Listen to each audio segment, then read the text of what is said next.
On continue notre belle petite étude sur le guide de prière pour continuer à regarder dans la parole de Dieu les différents sujets que le Seigneur nous demande de prier.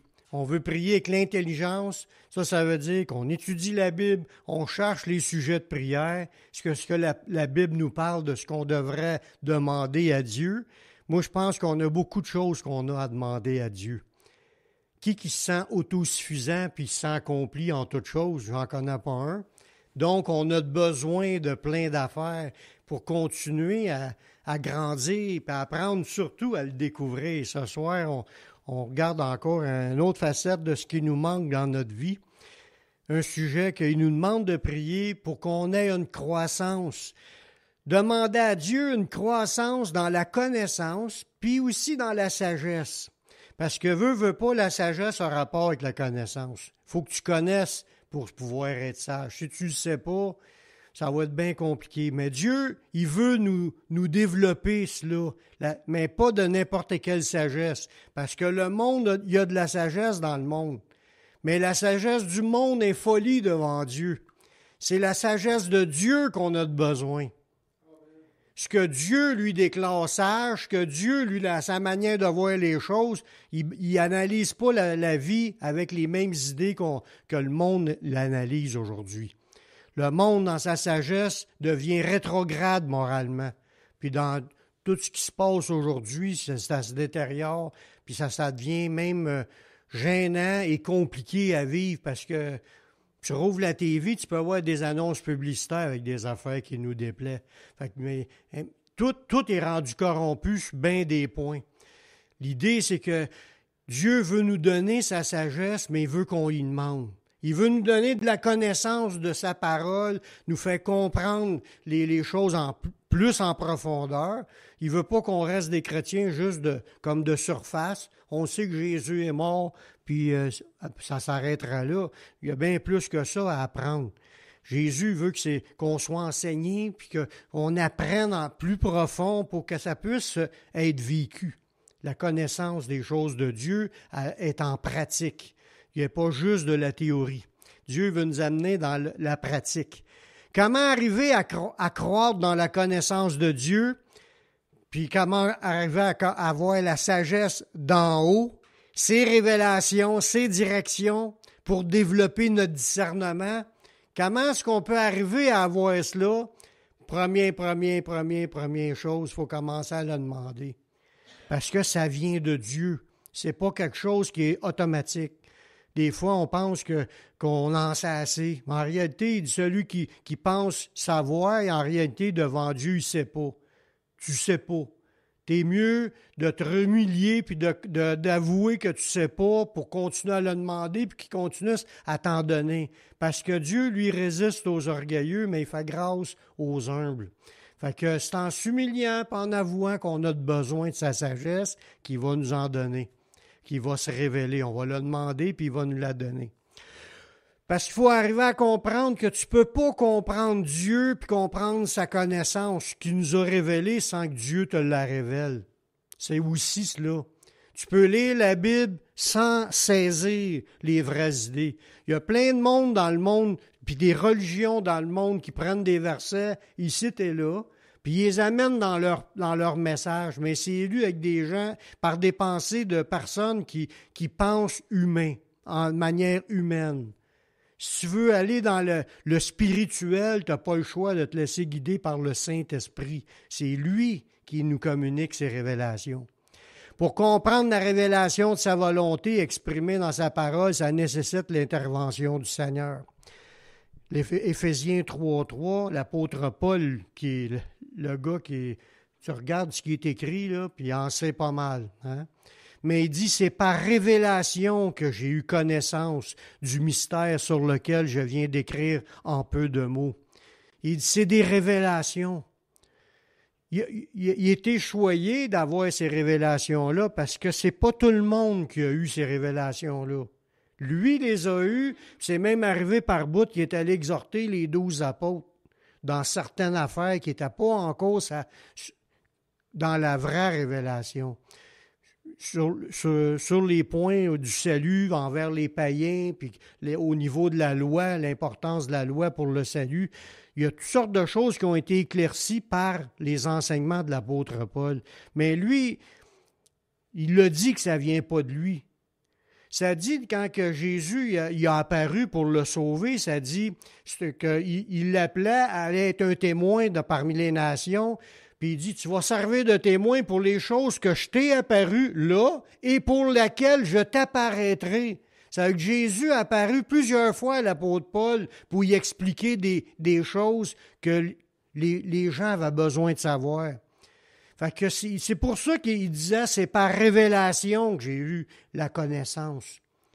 Fait que c'est la même chose pour nous. Si on pense Moi, je me rappelle quand je me suis converti, avant que je me convertisse, le gars, il me disait, il m'évangélisait, j'étais intéressé, il m'a même donné je me rappelle plus, il me donnait un Nouveau Testament, puis il me l'a passé, puis moi, je savais rien là-dedans, puis il disait que c'était dur à comprendre, l'Apocalypse. Moi, dans moi, je pensais, moi, je suis capable de comprendre ça, amène-moi ça ici. Je commence à aller, tu comprends rien. Tu lis, tu comprends. Tu peux pas comprendre, tu pars à zéro. Il faut que tu apprennes, il faut que tu commences à quelque part. Il y a des choses à apprendre quand tu te convertis. Au début, tu apprends que tu t'es pardonné, puis tu as la vie éternelle, puis tu commences avec ça, mais après ça, il y a plein d'autres affaires qu'on apprend tout le long, au fur et à mesure. Mais c'est Dieu qui donne la révélation. Je ne suis pas des farces, ça n'a pas rapport au mérite. Moi, là, mon cerveau, c'est pas une grosse affaire. Puis j'aurais pas été capable de faire ce que je fais là aujourd'hui. C'est quand que je demande à Dieu de me révéler les idées, c'est lui qui les donne, c'est pas moi. Il faut marcher de même. C'est Dieu qui révèle. Il faut le demander. Seigneur, j'ai besoin, mettons, de faire un message, puis il sait que tu as notre besoin, mais il veut que tu y demandes pour que tu dépendes de lui, puis il te donne des idées. C'est de même ça marche. Si quelqu'un fait ça par ses propres forces, c'est selon la chair. Il n'y a pas l'Esprit de Dieu dans ce qui est dit. Mais quand c'est fait par des révélations, Dieu parle. Puis c'est ça que c'est les affaires qui vont toucher les gens. Puis c'est de même qu'on grandit. Paul, c'est par révélation qu'il a eu connaissance, nous autres aussi, c'est par des révélations. On a besoin des révélations, puis il faut le demander. Puis ce qu'on sait aujourd'hui, là, c'est une infime partie de ce qui pourrait encore nous révéler. Il y a encore d'autres choses à nous révéler. Il n'a pas fini, puis il y a des choses qui s'en viennent, puis il va se révéler encore plus. Parce que les deux témoins, tu vois qu'ils vont être opérationnels dans les dons, puis dans tout ce que Dieu les appelle. Nous ne pouvons pas penser comprendre les mystères de Dieu sans qu'il nous les explique par son esprit. Dans Jean 14, 22, il répète cette idée-là. Puis Jude, non pas l'Iscario, lui dit, « Seigneur, d'où lui vient que tu te feras connaître à nous et non au monde? » Là, il se posait des questions. Jésus lui a dit qu'il était pour se faire connaître aux disciples, mais pas aux gens du monde. Jésus lui répondit, « Si quelqu'un m'aime, il gardera ma parole, et mon Père l'aimera. Nous viendrons à lui, nous ferons notre demeure chez lui. » C'est fort et c'est super beau. Parce qu'on aime Jésus et qu'on aime sa parole, Jésus fait sa demeure chez nous. Bien, chez vous aussi. Chez chacun de nos chez nous. Celui qui ne m'aime pas ne garde point mes paroles. On voit là comment Jésus tranche. Faut que tu sois une personne attachée à ses paroles, à vouloir la connaître. Puis la parole que vous entendez n'est pas de moi, mais du Père qui m'a envoyé. Il dit, je vous dis ces choses pendant que je demeure avec vous. Mais le Consolateur, l'Esprit Saint que le Père enverra en mon nom, vous enseignera toutes choses, puis il vous rappellera tout ce que je vous ai dit. On voit que pour la croissance d'une personne sur la terre, croître dans le Seigneur, ça prend absolument la présence du Saint-Esprit. Il faut que ce soit le Saint-Esprit qui commence à se révéler, à nous révéler ses idées. C'est de même que tu vas grandir. Tu peux lire pour lire, Ça ne rentre pas comme si tu le demandes, Seigneur, parle-moi, montre-moi des choses, je vais apprendre. Puis là, tu gardes sa parole, tu vas la lire, bien sûr. Puis là, quand tu vas, il y a des choses qui vont s'allumer. Tu vas dire, tu sais, qu'il y a comme des flashs qui se font. C'est lui qui fait ça. Ça vient de lui. Paul il avait compris cela, puis intercédait pour que les enfants de Dieu puissent recevoir cette révélation. Il priait pour que les enfants de Dieu reçoivent les révélations. Parce que faut que tu le demandes à Dieu qui les donne. C'est de même. Ça fait partie d'un sujet de prière qu'on devrait ajouter à nos prières tous les jours, de demander à Dieu qui se révèle encore plus. Regardez dans Colossiens chapitre 1, verset 9. C'est pour cela que nous aussi, depuis le jour où nous avons été informés, nous ne cessons de prier Dieu pour vous. On voit que c'est ça le combat spirituel aussi. Priez, priez, intercédez. Nous ne cessons de prier Dieu pour vous, puis de demander que vous soyez remplis de la connaissance de sa volonté. Ils prient, on pourrait dire, ils ont juste à lire la Bible. Non. Ils prient pour qu'ils soient remplis de la connaissance de sa volonté. Tu vas apprendre à connaître Dieu, puis à connaître ce que Dieu pense, mais il faut que tu pries. Tu ne peux pas penser l'avoir juste par toi. Il faut que ce soit Dieu qui te le dise en dedans de toi. Quand il te le dit, ces idées-là, ils s'installent, puis c'est gravé dans ton cœur puis dans tes pensées. Tu vas être capable, après ça, d'ouvrir la bouche puis de réexpliquer ces vérités-là qui viennent, qui sont ce qu'on appelle des rémas de Dieu, des révélations. C'est un souffle que Dieu fait en te donnant une nouvelle idée. Cling! Ça s'installe, puis Dieu l'avait dit qu'il ferait de nous avec des cœurs nouveaux, puis il dit, j'écrirai mes paroles dans leur cœur puis dans leur esprit. C'était prophétisé dans l'Ancien, puis il faut que Dieu les écrive. Sinon, ça ne reste pas. On lit, là, puis on se rappelle de rien de ce qu'on a lu. Il faut que ça soit s'accrocher à Dieu pour qu'on grandisse dans la connaissance. Puis ça prend en premier des gens qui ont soif de vouloir connaître. C'est sûr, si vous ne voulez rien savoir, vous n'aurez pas de révélation. Vous allez entendre des affaires, à retenir un peu ce que le pasteur dit en avant, mais si vous voulez grandir et devenir fort dans le Seigneur, il faut commencer à prier que Dieu se révèle. C'est ce que l'apôtre Paul faisait. Il demandait que les gens soient remplis de la connaissance de sa volonté, puis pas juste ça, en toute sagesse et intelligence spirituelle, pas la sagesse du monde, puis apprendre des cours, puis aller devenir des métiers du monde, là. Spirituellement, les chrétiens ont besoin de la sagesse spirituelle puis de l'intelligence spirituelle. C'est celle d'en haut, ça. Puis il dit, il faut que tu pries. Il prie pour qu'il soit rempli de la connaissance, de l'intelligence, de la sagesse.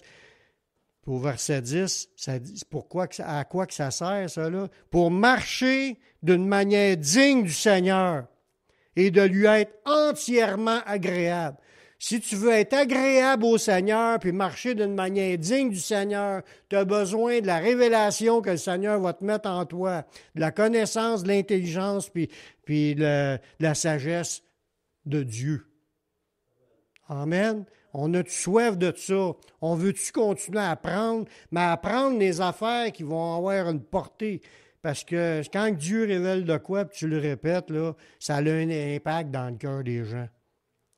Parce que ça vient de Dieu. Ce n'est pas une affaire qui vient de l'humain.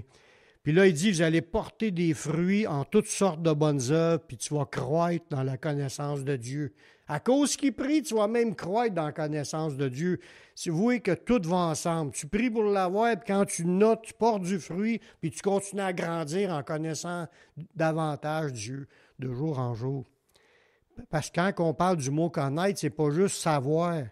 Connaître, c'est aussi relation. Hein? Dans la Bible. Quand Adam a connu Ève, ça a été une relation. Tu vois, connaître, c'est de l'intimité. Ça sous-entend de l'intimité, d'être avec. Puis il parle, puis tu y parles, puis il y a une intimité, il y a une relation. C'est ça que Dieu veut développer avec chacun de ses enfants. Si tu manques de la sagesse, ou tu veux grandir dans la connaissance, il faut demander à Dieu avec foi. faut y croire que ça marche comme ça. Si on doute, on pense que ça marche pas, ça marche justement, ça marchera pas. On en parle d'une couple de fois, ça fait une couple de fois qu'on parle de la foi dernièrement, d'une vraie foi. T'es ferme, tu le sais que c'est de même que ça marche, puis tu le fais. Tu le crois que tu pries, puis tu crois quand tu vas aller, tu vas en avoir, puis tu le demandes, tu reçois. Dieu, il marche de même. Dans Jacques, au niveau de la sagesse, là, dans Jacques au chapitre 1, verset 5, il nous dit cela, lui-ci. Si quelqu'un d'entre vous manque de sagesse, y a-t-il quelqu'un ici qui manque de sagesse? Non? Moi, j'en demande encore. Bon, mais si quelqu'un manque de sagesse, on parle de la sagesse d'en haut, là, qu'il la demande à Dieu. Voyez-vous, c'est pas si compliqué que ça. Demandons à Dieu, ajoutons ça dans nos sujets de prière tous les jours, qui nous donne à tous simplement et sans reproche, elle lui sera donnée. Dieu, il est déjà prêt à vouloir nous la donner. Oui. Ça veut dire, gêne-toi pas de la demander, il attendait que tu lui demandes pour t'en donner. Oui. Mais au verset 6, il y a encore un mais qui est une condition. Il y en a tout le temps des mais dans ses promesses, souvent. Mais qu'il la demande avec foi, sans douter. Car celui qui doute, il est semblable au flot de la mer agité par les vents puis poussé d'un côté et d'autre. Il dit qu'un tel homme ne s'imagine pas qu'il recevra quelque chose du Seigneur. C'est un homme irrésolu, inconstant dans ses voies. Ça prend de la constance. Être résolu à vouloir l'avoir et la sagesse. Quand tu es résolu, tu en veux. Tu veux être un homme sage, tu le demandes, puis tu ne doutes pas, puis Dieu va t'en donner. Ça va s'installer en toi. Je ne te dis pas que ça va tomber un coup sec, pang, puis tu vas tomber à terre.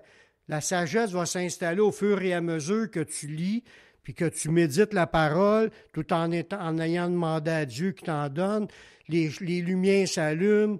Ta compréhension change, tu vas avoir de la maturité spirituellement produite par le Saint-Esprit en toi. C'est surnaturel, puis il y a juste les chrétiens qui peuvent expérimenter ça. Même notre amour doit grandir en connaissance. On sait que la Bible a dit que aimez-vous les uns les autres, c'est la règle d'or. Si tu aimes Dieu puis tu aimes ton prochain, tu accomplis tous les commandements. Mais aimer Dieu ou aimer son prochain, si tu regardes juste cette phrase-là, c'est un peu abstrait. Comment aimer Dieu puis comment aimer son prochain, c'est aussi important à savoir que dire il faut que je les aime. Hein? Faut que tu apprennes à aimer. Faut que tu apprennes c'est quoi aimer selon Dieu, puis c'est quoi aimer Dieu, puis c'est quoi aimer son prochain. C'est pour ça que tu as besoin à ajouter à ton amour de la connaissance. Pour savoir comment aimer. Parce que tu peux faire n'importe quoi, tu peux penser comme que Jésus a dit, tuer quelqu'un pensant aimer Dieu, là, pensant servir Dieu. Est-ce que la personne a aimé Dieu? Non. Il pensait de le faire, de tuer du monde comme l'apôtre Paul avant de se convertir. Il pensait qu'en persécutant un chrétien que c'était correct, qu'il servait son Dieu puis qu'il aimait son Dieu. Mais l'amour a besoin d'avoir les connaissances. C'est encore quelque chose qu'il faut que ça soit ajouté à notre vie. Si tu veux savoir comment bien aimer ta femme, bien aimer ton mari, bien aimer tes enfants, bien aimer tes frères et sœurs, bien aimer les gens dans le monde de la bonne façon, mais tu as besoin de grandir dans la connaissance de Dieu, puis même ça, tu as encore besoin de prière pour l'avoir. Ça dit dans Philippiens 1, verset 9, que notre amour doit grandir en connaissance et en intelligence pour discerner ce qu'il y a de mieux et ce qui est irréprochable. Alors, regardez bien. Et ce que je demande dans mes prières, et on voit encore que c'est un sujet de prière, c'est que votre amour augmente de plus en plus en connaissance et en pleine intelligence. Ça veut dire que tu as beau dire que tu aimes, mais tu as besoin de savoir comment aimer. Il faut que tu augmentes en connaissance et en intelligence. Pour le discernement des choses les meilleures. Sinon, tu ne discernes pas, tu fais n'importe quoi, tu penses qu'il est correct, puis ça peut déplaire à Dieu. Voyez-vous? Fait que pour le discernement des choses les meilleures, afin que vous soyez purs et irréprochables pour le jour de Christ. Tu vas arriver à la sanctification puis être pur quand ils vont venir nous chercher. Mais on a besoin de grandir en connaissance et en intelligence pour savoir comment vivre la vie chrétienne dans l'amour. Amen. Puis il dit qu'il priait pour cela en plus. Nous devons nous appliquer dans la prière puis l'étude de la parole afin de nous affermir et porter plus de fruits. C'est ça qui est le but. Dans 2 Pierre, je finis avec ça, 2 Pierre 1, le verset 5. Dans les versets avant le 5, ça dit que Dieu nous a déjà donné tout ce qui contribue à la vie et à la piété.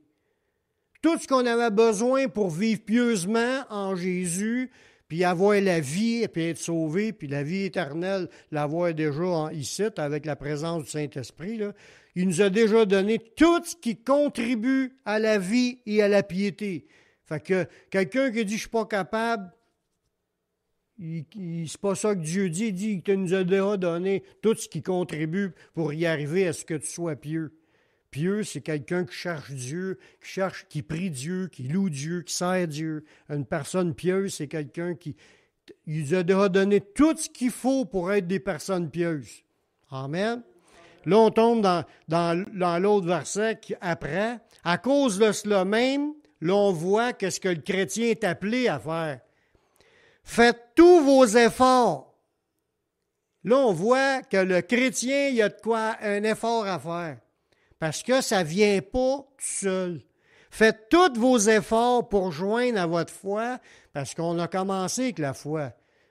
Par notre foi, on a accepté Jésus comme notre sauveur personnel, on l'a accepté aussi comme notre Seigneur, mais c'est par la foi. Mais à ta foi, il faut que tu ajoutes des choses, puis il faut que tu fasses des efforts pour que ces choses-là soient ajoutées à ta vie.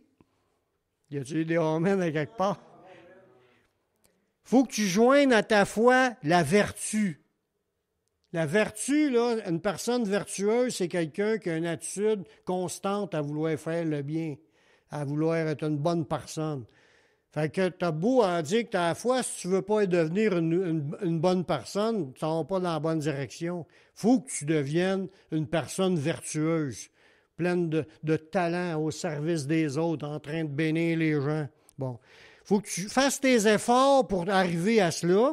Puis après ça, à la vertu, il faut que tu rajoutes la science. C'est quoi la science? C'est de connaître, c'est de la connaissance. Parce que tu as beau vouloir bien faire, mais tu ne sais pas quoi faire pour bien faire, mais tu t'en vas encore dans le vide. Tu as besoin de connaître. Il faut que tu fasses tous tes efforts à joindre la connaissance. Ça veut dire quoi? Ça veut dire qu'il faut que tu commences à lire la Bible. Il faut que tu commences à écouter quand il y a des enseignements à l'Église. Parce que tu apprends. On apprend. Je ne sais pas si vous apprenez. Peut-être que je fais juste du réchauffé. Mais même du pâté chinois réchauffé, c'est super bon. C'est meilleur même.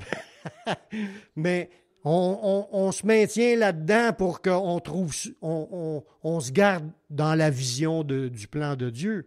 Fait qu'on fait des efforts pour joindre de la vertu, de la science et de la connaissance. Après ça, de la tempérance et de la maîtrise de soi. Puis après ça, tu rajoutes de la patience. Après ça, tu rajoutes de la piété. Après ça, tu rajoutes l'amour fraternel. Après ça, tu rajoutes la charité.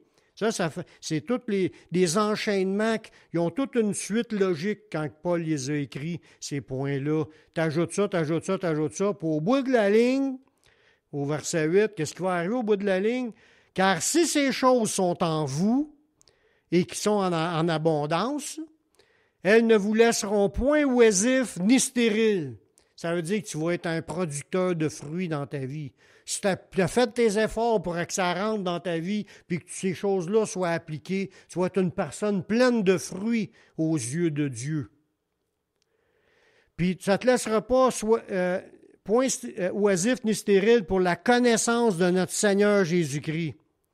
Mais, il y a encore un mais. Celui en qui ces choses ne sont point, il est aveugle. Ça veut dire que si un chrétien, il n'est pas dans l'enlignement à dire, il faut que j'ajoute à ma vie, il faut que ma vie change. Il faut que j'ajoute à ma foi la vertu, la science, la tempérance, la patience, la piété, l'amour fraternel, puis la charité. Si je ne suis pas dans cet élan-là, je suis aveugle. La Bible m'appelle, il y a des chrétiens aveugles, ce n'est pas des farces, c'est ce que je vous dis là. Il y a des chrétiens qui ne savent plus où ils s'en vont. Ils tournent en rond dans leur vie chrétienne. Ils ne savent pas qu'il y a une croissance, il faut qu'ils soient là, puis il faut qu'ils mettent des efforts, tout en demandant au Saint-Esprit de venir les aider pour grandir, pour qu'ils soient pleins de fruits. Si tu n'as pas ça, tu es aveugle. Ils ne voient pas de loin. Puis il a mis en oubli la purification de ses anciens péchés. Puis là, il rajoute encore, c'est pourquoi, frères, appliquez-vous d'autant plus à affirmer votre vocation et votre élection. On a une vocation, on a un appel, on est appelé à être des enfants de Dieu qui brillent dans ce monde. Puis pour y arriver, pour porter ce fruit-là, pour être des lumières dans ce monde, il faut faire des efforts, il faut s'appliquer. Il faut mettre tous nos efforts pour rajouter ces points-là dans notre vie. En faisant cela, car en faisant cela, vous ne broncherez jamais. Si tu es quelqu'un qui s'enligne comme ça, tu ne broncheras pas. Tu vas rester droite, puis tu vas grandir, puis tu vas être solide dans le Seigneur.